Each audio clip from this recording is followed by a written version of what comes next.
Hello friends, welcome to Bismi சமையல். இன்றைக்கி ஒரு ஸ்பெஷலான வீடியோ தான். நல்ல கமகமன்னு உதிரியாக சூப்பரான டேஸ்ட்டில் பாய் வீட்டு சிக்கன் பிரியாணி எப்படி செய்கிறதுன்னு பார்க்க போகிறோம். இந்த பிரியாணியில் ஒரு சீக்ரெட்டான பொருள் சேர்க்க போகிறோம். ஸோ இதோட டேஸ்ட்டும் சரி வாசனையும் சரி வேறு லெவலில் இருக்கும். ஸோ எப்படி செய்கிறதுன்னு பார்க்குறதுக்கு முன்னாடி நம்ம சேனலை நீங்கள் ஃபர்ஸ்ட் டைம் பார்க்குறீங்கன்னா மறக்காமல் சப்ஸ்கிரைப் பண்ணிக்கோங்க. இப்போ நம்ம வீடியோக்குள்ளே போகலாம். ஃபர்ஸ்ட் நம்ம அரிசி ஊற வச்சுக்கலாம். நீங்கள் எல்லாரும் ரொம்ப நாளாக கேட்டுட்டு இருந்த மாதிரி 1 கிலோ அரிசியில் தான் இப்போ பிரியாணி செஞ்சு காட்ட போகிறேன். ஸோ 1 கிலோ அளவுக்கு பாஸ்மதி அரிசி எடுத்திருக்கேன். முடிஞ்ச அளவுக்கு அரிசி நல்ல பழைய அரிசியாக இருக்கிற மாதிரி கேட்டு வாங்கிக்கோங்க. அரிசியை ஒரு 2-3 தடவை நல்லா அலசி எடுத்துக்கணும்.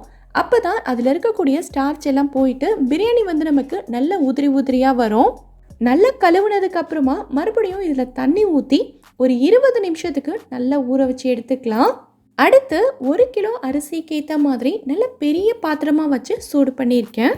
பாத்திரம் நல்லா சூடானதுக்கு அப்புறமா இதில் 100 ml அளவுக்கு எண்ணெய் சேர்த்துருக்கேன். கூடவே 100 ml அளவுக்கு நெய் சேர்த்துக்கிறேன்.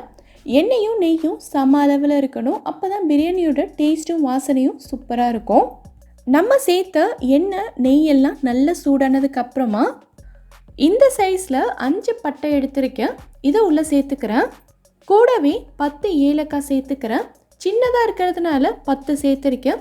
கொஞ்சம் பெரிய சைஸாக இருந்தது அப்படின்னா 8 போதும்.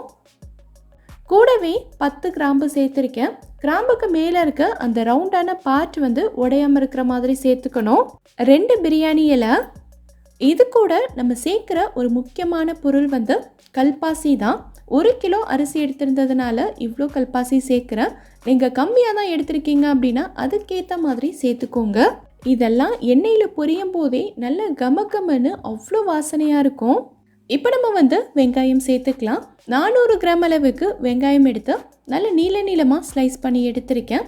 நிறைய பேர் கிராம் அளவில் இல்லாமல் எத்தனை வெங்காயம்னு சொல்லுங்கன்னு கேட்டிருக்கீங்க.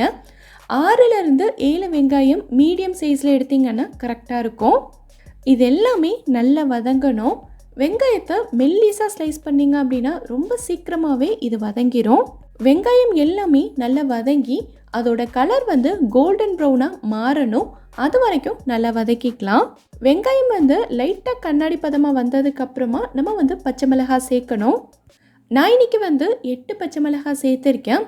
இந்த அளவுக்கு சேர்த்தோன்னா காரம் கரெக்டான அளவில் இருக்கும். இல்லை உங்களுக்கு அதிகமாக காரம் வேணும்னு நினச்சிங்கன்னா இந்த பச்சை மிளகாய் எல்லாத்தையும் நல்லா கீறிட்டு சேர்த்துக்கோங்க. அப்போ உங்களுக்கு காரம் அதிகமாக இருக்கும். வெங்காயம் வதங்கும் போதே இதுவும் நல்லா சேர்ந்து வதங்கிடும். இப்போ பார்த்தீங்கன்னா நம்ம சேர்த்த வெங்காயம் எல்லாமே நல்ல பொன்னிறமாக வதங்கி வந்துருச்சு. இந்த அளவுக்கு வதங்கினாதான் பிரியாணிக்கு நல்ல டேஸ்ட்டும் கலரும் இருக்கும். ஸோ இந்த டைமில் நம்ம இஞ்சி பூண்டு விழுது சேர்த்துக்கலாம். 200 கிராம் அளவுக்கு இஞ்சி பூண்டு விழுது சேர்த்துருக்கேன். இது கூடவே கொஞ்சமாக உப்பும் சேர்த்து ஸ்டவ்வை சிம்மில் வச்சு வதக்கணும் அப்படின்னா பாத்திரத்தோட அடியில் ஒட்டாமல் இருக்கும். நிறைய பேர் இஞ்சி பூண்டு விழுது என்ன ரேஷியோவில் அரைக்கணும்னு கேட்டிருந்தீங்க. பொதுவாகவே இஞ்சி பூண்டு விழுது அரைக்கும் போது பூண்டோட அளவு தான் அதிகமாக இருக்கணும். 60% பூண்டு எடுத்திருக்கீங்க அப்படின்னா 40% இஞ்சி இருக்கணும். இல்லை உங்களுக்கு நல்ல காரசாரமாக வேணும் அப்படின்னு நினச்சிங்கன்னா இஞ்சியும் பூண்டும் சம அளவில் சேர்த்துக்கோங்க. 50% இஞ்சி எடுத்திருக்கீங்கன்னா 50% பூண்டு எடுத்துக்கணும். ஸோ இந்த அளவுகளை அரைக்கும் போது கரெக்டாக இருக்கும். இப்போ உங்களோட டவுட் எல்லாமே கிளியர் ஆகிருக்குன்னு நினைக்கிறேன். இல்லை இதுக்கு மேலேயும் டவுட் இருக்குன்னா எனக்கு கமெண்ட் பண்ணுங்கள், நான் சொல்கிறேன். இஞ்சி பூண்டு விழுது இந்தளவுக்கு நல்லா வதங்கி கலர் எல்லாம் மாறி வந்திருக்கணும். சைடில் இந்த மாதிரி எண்ணெய் பிரிஞ்சு வந்திருக்கு அப்படின்னா நல்லா வதங்கிருச்சுன்னு அர்த்தம். இப்போ நம்ம தக்காளி சேர்த்துக்கலாம். 400 கிராம் அளவுக்கு தக்காளி எடுத்து இந்தளவுக்கு மெல்லிஸாக ஸ்லைஸ் பண்ணி எடுத்திருக்கேன். இதை சேர்த்து நல்லா வதக்கி விட்டுக்கலாம். பிரியாணியை பொறுத்த வரைக்கும் தக்காளி நல்லா பழுத்து இருக்கணும். அதே சமயம் ரொம்ப புளிப்பில்லாமலும் இருக்கணும். நல்ல மெல்லிஸாக ஸ்லைஸ் பண்ணிங்கன்னா வெங்காயம் தக்காளி எல்லாம் தனித்தனியாக வெளியில் தெரியாமல் நல்லாவும் வதங்கிடும். அதே சமயம் சீக்கிரமாகவும் வதங்கிடும். தக்காளி நல்லா குலைவாக வெந்து இந்தளவுக்கு தோல் எல்லாம் பிரிஞ்சு வந்திருக்கணும். ஸோ இந்த டைமில் நம்ம அடுத்த பொருள் சேர்த்துக்கலாம். அடுத்ததாக புதினா மல்லி தான் சேர்க்க போகிறோம். நல்ல பெரிய கைப்பிடி அளவுக்கு 2 கைப்பிடி புதினாவும் அதே 2 கைப்பிடி அளவுக்கு மல்லி இலையும் நல்லா குட்டி குட்டியாக கட் பண்ணி வச்சுருக்கேன். இதை உள்ளே சேர்த்து நல்லா வதக்கி விட்டுக்கலாம். நம்ம சேர்க்குற இந்த புதினா மல்லி தான் பிரியாணிக்கு நல்ல ஒரு சூப்பரான ஃப்ளேவரையும் வாசனையும் கொடுக்கும். ஸோ நான் சொன்ன அளவில் கண்டிப்பாக சேர்க்கணும். ஸோ ஒரு நிமிஷத்துலேயே பார்த்தீங்கன்னா புதினா மல்லி எல்லாமே இந்தளவுக்கு நல்ல சூப்பராக வெந்துடும். இந்த டைமில் 1 டேபிள் ஸ்பூன் அளவுக்கு மிளகாய்த்தூள் சேர்த்துக்கிறேன். இது தனி மிளகாய்த்தூள். இது கூடவே 1 டேபிள் ஸ்பூன் அளவுக்கு காஷ்மீரி மிளகாய்த்தூள் சேர்த்துருக்கேன். இந்த மிளகாய்த்தூளில் அந்தளவுக்கு காரம் இருக்காது, ஆனால் கலர் சூப்பராக இருக்கும்.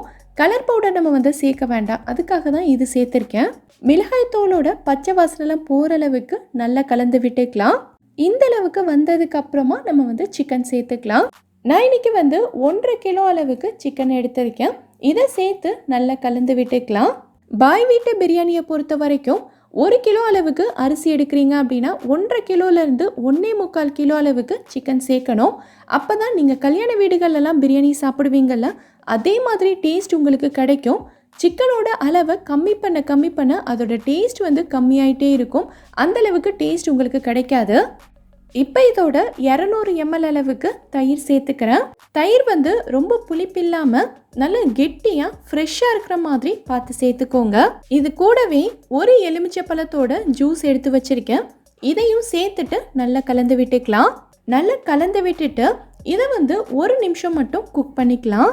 1 நிமிஷத்துக்கு அப்புறமா பார்த்தீங்கன்னா நல்ல ஒரு கிரேவி கன்சிஸ்டன்சியில் இந்தளவுக்கு எண்ணெயெல்லாம் நல்லா பிரிஞ்சு வந்திருக்கும். ஸோ பார்க்குறதுக்கே நல்ல கலர்ஃபுல்லாக இருக்கும். இந்த டைமில் நம்ம தண்ணி சேர்த்துக்கலாம். அரிசியை நம்ம 20 நிமிஷத்துக்கு ஊற வச்சு எடுத்துருக்கிறதுனால தண்ணி 1க்கு 1.5 ரேஷியோவில் சேர்க்கணும். அதாவது 1 கிளாஸ் அளவுக்கு அரிசி எடுத்திருந்தீங்க அப்படின்னா அதே கிளாஸில் 1.5 கிளாஸ் அளவுக்கு தண்ணி சேர்த்துக்கணும். நான் முன்னாடியே தண்ணி அளந்து எடுத்து வச்சுருந்தேன், அதை சேர்த்துக்கிறேன். சேர்த்துட்டு நல்லா கலந்து விட்டுக்கோங்க. அடுத்ததாக நம்ம உப்பு சேர்க்க போகிறோம். முன்னாடியே நம்ம இஞ்சி பூண்டு விழுது சேர்க்கும் போது கொஞ்சமாக உப்பு சேர்த்துருந்தோம். ஸோ இப்போ கரெக்டான அளவில் பார்த்து சேர்த்துக்கோங்க. உப்பு சேர்த்து நல்லா கலந்து விட்டதுக்கு அப்புறமா இதை கொதிக்க விட போகிறோம். ஸ்டவ்வை நல்லா ஹை ஃப்ளேமில் வச்சு கொதிக்க விடுங்க. மூடி போட்டு மூடிட்டீங்க அப்படின்னா ஒரு 2-3 நிமிஷத்துலேயே தண்ணி இந்தளவுக்கு நல்லா கொதிச்சு வந்துடும். தண்ணி லேசாக கொதிச்சு வரும்போது அரிசி போட்டுறக்கூடாது. எல்லா பக்கமுமே தண்ணி இந்தளவுக்கு நல்லா கொதிக்கணும். ஸோ இந்த டைமில் தான் நம்ம அரிசி சேர்க்கணும். 20 நிமிஷத்துக்கு ஊற வச்சுருந்த அரிசியை தண்ணி எல்லாத்தையும் நல்லா வடிச்சிட்டு எடுத்து வச்சுருக்கேன். இதை நம்ம உள்ளே சேர்த்துக்கலாம். அரிசியை 20 நிமிஷத்துக்கு மேலே ஊற விடக்கூடாது. உங்களுக்கு டைம் ஆயிடுச்சு அப்படின்னா தண்ணியை மட்டும் வடிச்சிட்டு அரிசியை தனியாக எடுத்து வச்சுக்கோங்க. அரிசி சேர்த்துட்டு ஒரு தடவை லைட்டாக கலந்து விட்டுக்கோங்க. அரிசியை ரொம்ப போட்டு கிண்டிடக்கூடாது. ஊற வச்சிருந்த அரிசின்றதுனால உடையிறதுக்கு நிறைய சான்சஸ் இருக்குது. அது மட்டும் இல்லாமல் 1 கிலோ அரிசியில் செஞ்சிட்ருக்கோம். ஸோ பார்த்து கவனமாக செய்யணும்.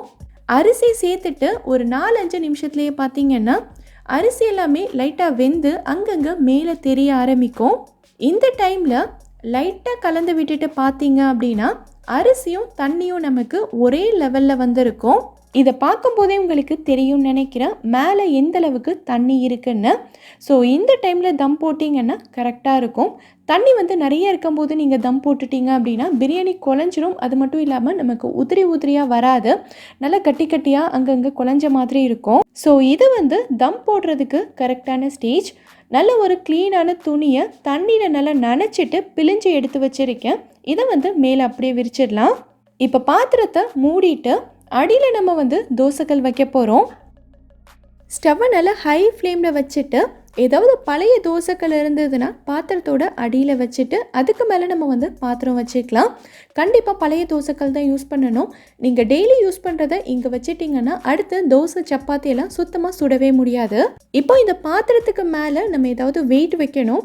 அப்போ தான் இந்த மூடி வழியாக சூடான காற்று எதுவுமே வெளியில் போகாமல் இருக்கும். ஒரு பாத்திரத்தில் தண்ணி பிடிச்சி இது மேலே வச்சுக்கிறேன்.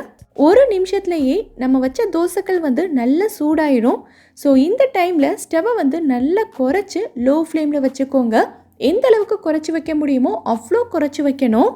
லோ ஃப்ளேமில் வச்சுட்டு இது ஒரு 10 நிமிஷத்துக்கு நல்லா குக் ஆகட்டும். ஒரு 10 நிமிஷத்துக்கு அப்புறமா நம்ம ஸ்டவ் ஆஃப் பண்ணிக்கலாம். ஸ்டவ் ஆஃப் பண்ணிவிட்டு உடனேவே திறந்து பார்க்கக்கூடாது. இது இன்னும் ஒரு 10 நிமிஷத்துக்கு அதே தம்லேயே இருக்கட்டும். அதுக்கப்புறமா நம்ம திறந்து பார்க்கலாம். ஸ்டவ் ஆஃப் பண்ணி ஒரு 10 நிமிஷத்துக்கு அப்புறமா நான் திறந்து காட்டுறேன் பாருங்கள். இதை பார்க்கும்போதே உங்களுக்கு தெரியும், மேலே இருக்கிற அரிசி எல்லாமே நல்லா குச்சி குச்சியாக நிற்கிது பாருங்க. இந்த மாதிரி இருந்ததுன்னா பிரியாணி வந்து கரெக்டான பக்குவத்தில் வெந்திருக்குன்னு அர்த்தம். இதை இப்போ எடுத்து காட்டுறேன் பாருங்க. நல்ல கமகமன்னு சூப்பரான டேஸ்ட்டில் பிரியாணி ரெடி ஆயிருச்சு. இதை பார்க்கும்போதே உங்களுக்கு தெரியும் எவ்வளோ உதிரி உதிரியாக இருக்குன்னு. இதில் இருக்க ஒரு அரிசி கூட உங்களுக்கு குலையவோ அடிப்பிடிக்கவோ இல்லை, சூப்பராக வந்திருக்கு. நான் சொன்ன அளவுகளில் நான் சொன்ன பக்குவத்தோட நீங்களும் பிரியாணி செஞ்சு பாருங்கள். இதே மாதிரி பர்ஃபெக்டாக வரும். ஸோ இதே மாதிரி நிறைய biryani varieties, pulao varieties videos எல்லாம் நம்ம சேனலில் ஏற்கனவே போட்டிருக்கோம். ஸோ அந்த வீடியோஸையும் நீங்கள் செக் பண்ணி பாருங்கள். இதே மாதிரி பிரியாணி ட்ரை பண்ணிவிட்டு எப்படி வந்ததுன்னு எனக்கு கமெண்ட் பண்ணுங்கள். வீடியோ பிடிச்சிருந்தா லைக் பண்ணுங்கள். உங்கள் ஃப்ரெண்ட்ஸ், உங்கள் ஃபேமிலி மெம்பர்ஸ்க்கு வீடியோவை ஷேர் பண்ணுங்கள். மறக்காமல் நம்ம பிஸ்மி சமையலுக்கு சப்ஸ்கிரைப் பண்ணிவிட்டு பக்கத்தில் இருக்கக்கூடிய பெல் ஐக்கானில் ஆப்ஷன் ஆலும் கிளிக் பண்ணுங்கள். தேங்க்யூ.